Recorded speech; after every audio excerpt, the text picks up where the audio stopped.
Hello and welcome, I am Jeff from Wccftech and we are going to be reviewing Blood Bowl 2. Now, rarely is there a game that actually completely breaks the mold of a genre to such an extreme like this. Mashups of different real-world and fantastical genres and different types of worlds can actually be tricky. A very tricky thing to conquer, something that takes a lot of effort to blend those different elements to make an actually enjoyable game for everybody to enjoy of both genres. It's not easy to do that. Very, very tricky.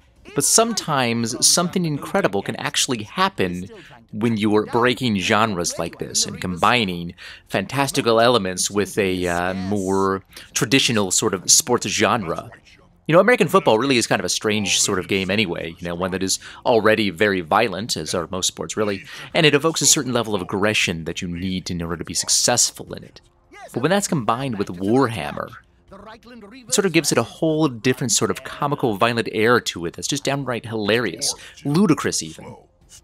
This fantastic recreation of American football combined with Warhammer puts turn-based strategy, football, and Warhammer together in a near perfect harmony.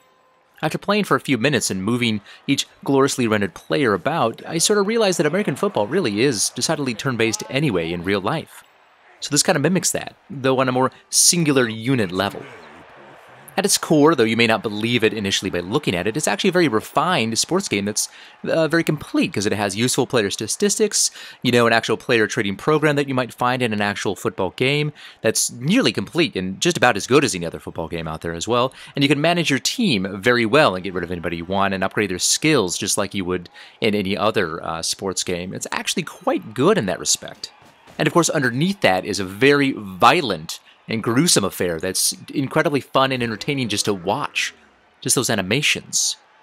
So anybody who loves any sort of fantasy fiction or any kind of game, really, will absolutely love the larger-than-life characters here and the illustrations that are portrayed here. Dwarves themselves are decidedly stocky, and their lofty locks and braids are fairly individual and unique-looking amongst each of the models. It's actually quite nice, and it gives it a true fantasy vibe to it. Other than that, you'll see a large variety of orcs and vampires and skeletons and trolls and ogres, and of course, you're going to find elves in there as well. All sorts of different races and whatnot that you can compete against and play. And of course, the commentators that we have in here are actually quite nice, and they're greatly appreciated in the background because of the unique brand of humor that is fantasy-based and Warhammer-based that's sort of rolled into a very American football-like setting. The humor is really, really well done.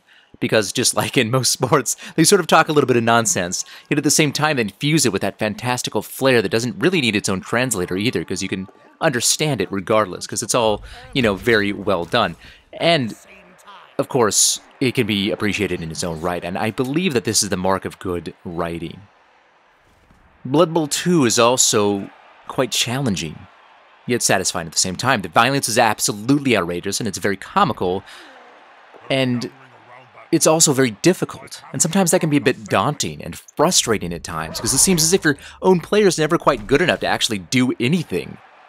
The dice are never really on your side, and you always end up getting yourself completely wrecked on that field. Everybody gets knocked down, every action you take for some reason, like your dude gets knocked down as opposed to the opposing player that you're trying to affect. It's really, really weird.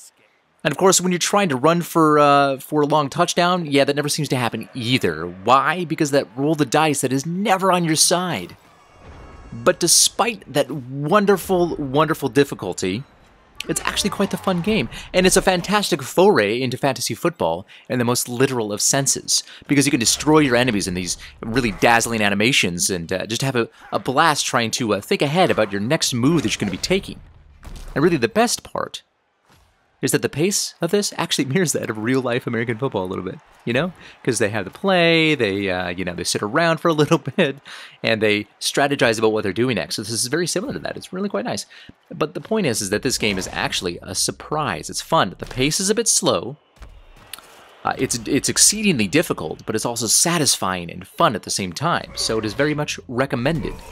So why don't we take a look at some more gameplay here? I'm Jeff for Wccftech Reviews.